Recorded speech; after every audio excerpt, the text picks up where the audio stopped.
What's up, guys? This is Coach Grant with First Down Training, and today we're going to be talking about something that just utterly disgusted me this past week that I heard about in the youth football space, specifically in Southern California where I live. So we're going to play a clip to start this episode so you guys can kind of see what I'm talking about. And this was a fight that took place between two teams in Fullerton, California, where parents, coaches, players even were getting in on the action, throwing punches, people faking like they're throwing punches who are just incredibly soft, in my opinion, because it's just like you're all talk, bro, and you're not doing anything to solve the problem. But anyways, we're going to show the clip first to start the episode, and then we're going to talk about an incident that happened this past week where actually parents were stabbed during an altercation at a youth football game. So we're going to go ahead and roll the clip, and we're going to get into this episode of the show.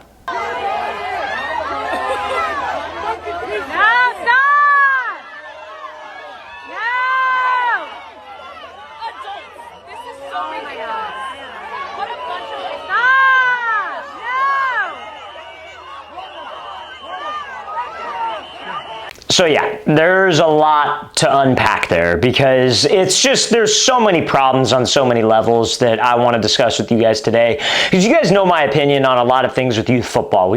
Our best performing videos on our YouTube channel are generally ones where I'm talking about problems in youth football, whether that's like all the recruiting that goes on, the ranking system, and then like how coaches act towards their youth players. And this is as bad as it gets. And the thing that bothers me is that like, I don't want this to be the culture of football. Like, I love football more than generally anything besides God and my family and close people around me, but I love football. And I hate to see that this type of stigma is what is around youth football. Something that a lot of people say in the football community is like, oh, well, if your parents aren't fighting, your youth football team probably isn't very good. That's an awful thing to do because that obviously doesn't teach athletes anything. Like, can we all be adults in the room like that? And it's just like, here's the thing too, it's not that serious. Like, these are a bunch of 12, 13-year-old kids. Like, they're not even in high school yet. Like, in high school, you don't even see fights like this. Maybe you do in some parts of the country, but at least not in Southern California where I'm at. Generally, you know, fans will chirp here and there, but it doesn't escalate to something like what we just watched, okay?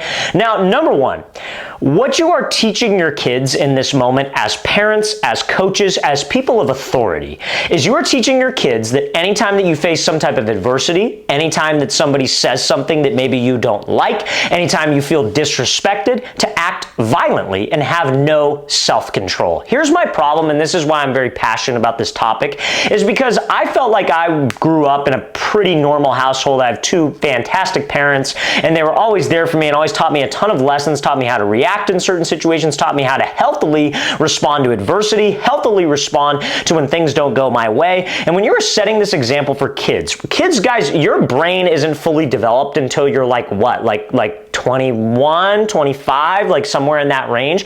So you got these kids who are 12, 13, 14 years old. Their brains aren't developing yet. And what you're teaching them while their brains are developing, while they're super impressionable, this is why people always pick on teachers. Like in the media, they talk about teachers teaching all their kids these crap, you know, like regardless of how you feel about certain things that are being taught in classrooms, I think we all can agree that certain things should not be taught to kids and they should be able to figure those things out on their own when they're adults, right? That's at least how I was raised. That's at least how I was brought up, right? And so when you show this as a parent, as an authority figure, you're teaching kids indirectly that it's okay to behave this way and it's okay to act this way with no self-control. And here's what bothers me is that all the people in this youth football sector are very quick to place judgment on college kids who maybe go out and don't have any self-control. And Georgia football players get behind the wheel of a car when they're drunk. You see these NFL players who are rookie people, they get into domestic violence because there was some type of argument and they feel like it's okay to put their hands on somebody. They feel like it's okay to act out a certain way, say derogatory things, act a certain way because they have not had an example set for them when they were at a young age. And there are a lot of problems that contribute to that. I'm not saying that this is the only problem, but I think this type of behavior and this type of crap definitely needs to stop on all levels. I'm a firm believer, like if I had a son, I don't have a son, I don't have a daughter, I don't have any kids yet, but when I do have kids, when I do have a son, when I do have a daughter, I'm going to be that parent that is completely silent. I'm a mute. I don't care. Like if somebody says something to my kid, I'm going to say something back to them as a protective instinct, right? Because that's somebody that I care about, that's somebody in my family. But I would never strike somebody, hit somebody, do anything like that unless I was provoked, unless they hit me first, unless they cold cocked me. And then I would I would handle it with that person. But in this video, you see coaches going at it, you see players going at it, and I guarantee you guys, it was about a bad call, it was about a late hit, it was about a coach saying something to a player. It's football, guys. Things are gonna happen. We play a very aggressive and we play a very violent game, but that does not give the parents and that does not give coaches and that does not give other players, because you saw at the end of that clip, a player comes in and cold cocks a parent. There is no self-control, there is no discipline. And here's the thing, some of you might be thinking, well, it happens, it's football. I get that argument. I understand where you're coming from, but I'm a firm believer in how you do one thing is how you do everything. If you show a lack of discipline in one aspect of your life, and everybody makes mistakes, I've made plenty of mistakes, but if you show one area of lack of self-control, lack of discipline in one area of your life, I'm a firm believer that that carries over into other areas of your life. That's why when you see very successful people, people who seem like they have their stuff together, and don't get me wrong, people lie and embellish all the time, especially in the days of social media, that, oh, they're this perfect person and that they're putting on this front. Everybody's got problems, everybody's got demons, everybody does stuff that they're not proud of, right? But it's what you do with that mistake. Do you learn from that mistake and do you move forward in a positive way? And every single parent that's there, anybody that didn't try to break it up, all the kids, they need to learn from this massive mistake, because it can lead to what we're talking about later on in this episode about 3 people getting stabbed. Okay, so guys, I'm telling you right now, if you show a lack of self-control in one area, you see like Deion Sanders throwing a punch. Why do you think he got cut after that? Because that reflects on his character. That reflects on who he is as a person, that when things are down and the chips are down and you're backed up against a wall, like, yes, you want to fight when you're backed up against a wall, but you don't want to throw a cheap shot punch. You don't want to do something dirty like that, because that shows who you are as a person. And guys, and again, I'm not saying that people are incapable of redeeming themselves. I'm not saying that people should never make a mistake and you should never do anything bad. We're all humans, guys. We all make mistakes. We all make massive mistakes at some point in our life, and that's usually what shapes our life. Mistakes, losses, failure, embarrassment, you know, all of those things shape who we end up being as an individual. Are you going to play the victim and you're going to say, oh, woe is me, everything always happens to me, I has showed no self-control and I threw a punch because of this, or hey, I shouldn't have done that, I lost self-control, I'm going to learn from it and that mistake is never going to happen again? Because it can lead to very, very serious consequences, right? So if you show lack of discipline in that sense, that can showcase to other people who you are as a person. And the reason why I say this is because football is one of the most cutthroat industries there is, okay? At the NFL, Deion Sanders is a perfect example. I'll give you another example of a college player that again, you can make all the excuses in the world for this player. He came from, you know, his dad was a high school coach. His dad had a rough upbringing. He maybe had a little bit of a rough upbringing, broken home, etc., right? Extremely, extremely talented football player. Had every single offer in the country. He decides to go to Oregon, right? He gets in an argument with his girlfriend. He pistol whips her and shoots a gun up in the air. Guess what Oregon does? They cut him. There ain't no second chances, because there's thousands of other kids that are just as good as you who are going to be taking your spot and would not act that way and not reflect poorly on the program.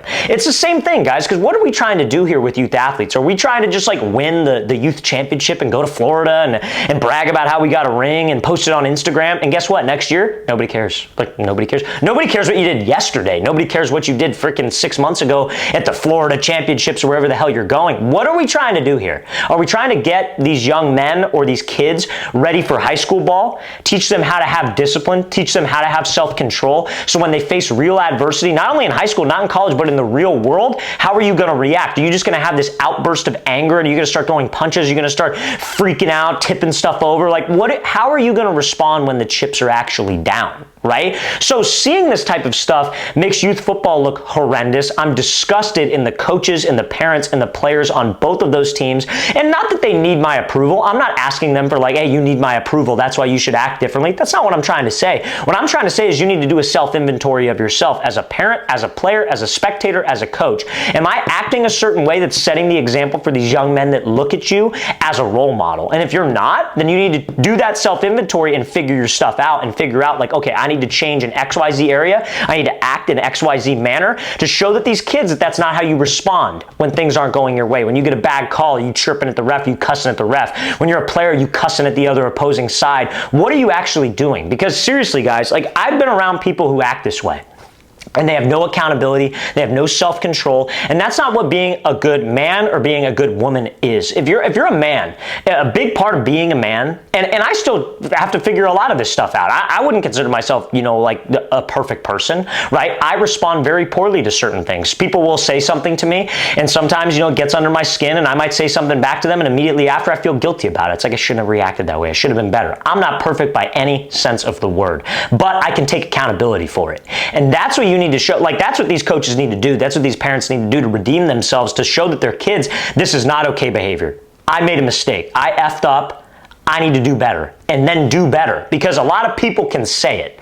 A lot of people can say, I need to do better, but then they don't do better. I know plenty of people like this. I know people who are very mature, much older than me, who can't take responsibilities for a single thing that they do. They act out in violence, they act out in rage, they act out and say some of the meanest, most derogatory things the second that they feel threatened. You can't live a life where you don't have any self-control and you don't have any discipline and you can't control yourself, because you are going to be in that situation where you are going to get fired from a job, then you can't put food on the table for your family. You're going to be in a situation where you're going to get cut from that team, like that Oregon player. And luckily that Oregon player got a second chance because his dad knew somebody who was a coach at another school. If his dad wasn't who he was, he would not have that second chance, and you know what he'd be doing? Probably a whole lot of nothing right now. But he's getting ready for another college football season, and some people might disagree with that. Some people might say that that behavior is so unacceptable, he should not even be able to touch a football field again, and that's a valid argument, okay? But at the same time, it's like, what are you going to do? What are you going to do when the chips are down? What are you going to do when you make a massive mistake? What are you going to do when things are stacked up against you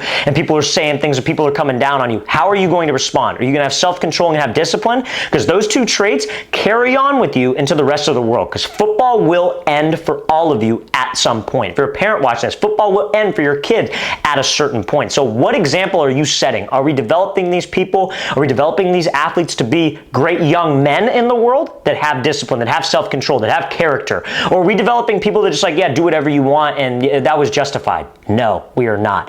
I'm one of those guys that like, hey, if somebody hits you in the mouth, like if I have a son, if he's at school and there's a kid picking on him and a kid hits him and he hits him right back in the jaw and he gets in trouble, he ain't going to be in trouble at home, because I believe in that.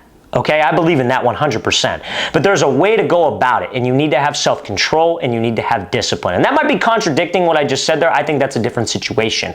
I think when the parents are doing this, that sets an extremely poor example for the kids. And I think when the coaches are doing this, that is even worse, because coaches are always harping on discipline.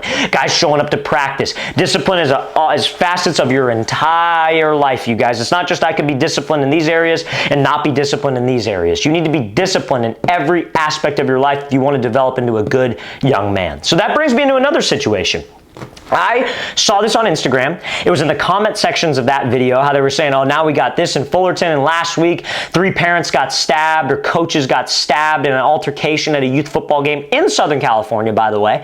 And that's the extent of it, guys. Like, seriously, because you don't know. Like, this is the way I was raised, because I was raised in, like, middle-class environment, but I wasn't raised by any sense of the world in like a bad neighborhood or anything like that. But I grew up around a lot of stuff. Like, I grew up, my neighbors next door, huge drug addicts, a lot of drug dealing going on, a lot of drug dealers showing up, asking for money, yelling. I've had police on my front lawn ready to raid the house next door. I've seen a lot of stuff, right? And what my parents always told me is that whenever you're in a situation, you never you never know. Somebody could have a knife. Somebody could have a gun. You don't know who that person is when you're driving in the car. Maybe you don't flip that guy off who cut you off in traffic. Maybe you don't yell at somebody because you don't know what he's got in the car. So another perfect example of this is parents' egos, coaches' egos getting in the way, and 3 people were seriously harmed and actually stabbed. So that's the extent of it. That's the extent of where your behavior can go.